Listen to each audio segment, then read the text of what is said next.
নমস্কার বন্ধুরা, আমি আপনাদের বন্ধু ডক্টর শ্রী সুব্রত।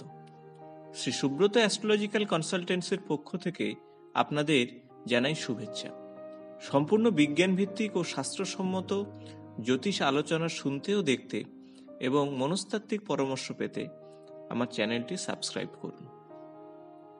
শিবলিঙ্গ, যাকে বিশ্ব ব্রহ্মাণ্ডের স্বরূপ বলা হয়।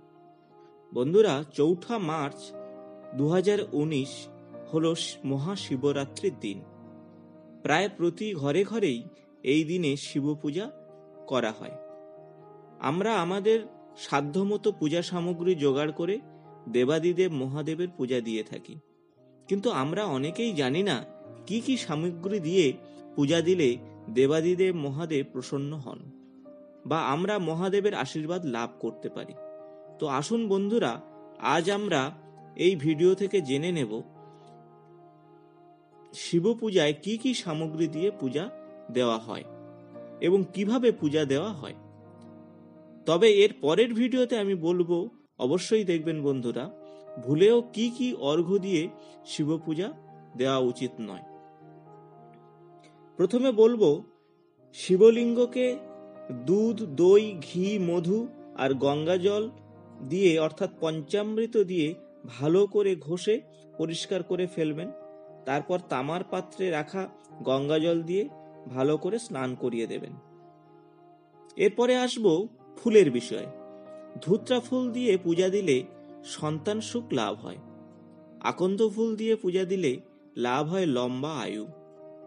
জবা ফুল দিয়ে পূজা দিলে হয় শত্রু নাশ। সুযোগ্য পত্নী লাভের জন্য করুন বেল ফুল নিবেদন। সুখ ও সমৃদ্ধি লাভের জন্য অবশ্যই নিবেদন করুন শিউলি ফুল। সমীপপত্র নিবেদন করলে হয় মোক্ষ লাভ। আমরা সবাই জানি বেলপত্র ছাড়া শিব পূজা সম্পন্ন হয় না, কিন্তু অনেকেই জানি না তা কিভাবে নিবেদন করতে হয় এবং ভুল নিবেদন করলে তার ফল কিন্তু মারাত্মক হয়। বন্ধুরা, বেলপাতার উজ্জ্বল দিকটি অর্থাৎ গাছের পাতার যে দিকটি উপরের দিকে থাকে সেই দিকটি শিবলিঙ্গের উপর রাখতে হয় এবং তা অবশ্যই মধ্যমা, অঙ্গুরিয়া এবং বৃদ্ধাঙ্গুলের সাহায্যে অর্পণ করতে হবে। বলা হয়ে থাকে যে এই শিবরাত্রির দিন যদি কোনো ব্যক্তি 1,00,000 বার বেলপাতা শিবলিঙ্গকে অর্পণ করেন তবে তার সর্বমনস্কামনা পূর্ণ হয়। তবে বেলপত্রটি অবশ্যই ভাবে নিখুঁত এবং কোনো ছেঁড়া ফুটো বা দাগ না থাকে যেন, এবং 3টি পত্র একই সঙ্গে যেন লেগে থাকে। তবে অনেকেই বেলপাতা পান না, তার জন্য তারা যদি রূপোর বেলপাতা ব্যবহার করতে পারেন এবং এই রূপোর বেলপাতা ধুয়ে নিলে আবার শুদ্ধ হয়ে যায়, অর্থাৎ ধুয়ে নেওয়ার পর যত খুশি ততবার ব্যবহার করা যায় শিব পূজাতে।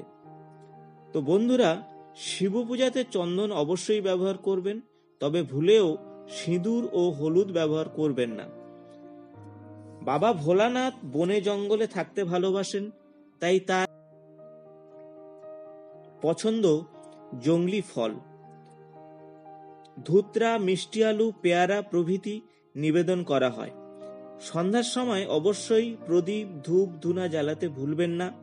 বলা হয়ে থাকে, যদি কোনো মানুষ সন্ধ্যা বা রাত্রে যে কোনো স্থানে শিবলিঙ্গের সামনে প্রদীপ জ্বালায়, তা সেটা হোক না কোনো জঙ্গলে বা এমন কোনো শিবলিঙ্গে যেখানে হয়তো নিয়মিত পূজা অর্চনা হয় না, তো সেখানে যদি আপনি এই দীপ জ্বালান তাহলেও দেবাদিদেব মহাদেব আপনাকে আশীর্বাদ দেবেন।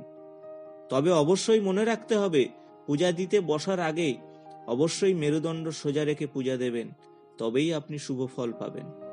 তো আজ শুনলেন বন্ধুরা, এই দেবাদিদেব মহাদেবের পূজার জন্য কি কি সামগ্রী ব্যবহার করবেন এবং কিভাবে পূজা করবেন। বন্ধুরা, যদি ভিডিওটি ভালো লেগে থাকে তাহলে বন্ধুদের সঙ্গে শেয়ার, লাইক ও কমেন্টস করতে ভুলবেন না।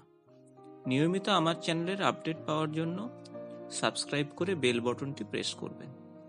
আজ এই পর্যন্ত, নমস্কার।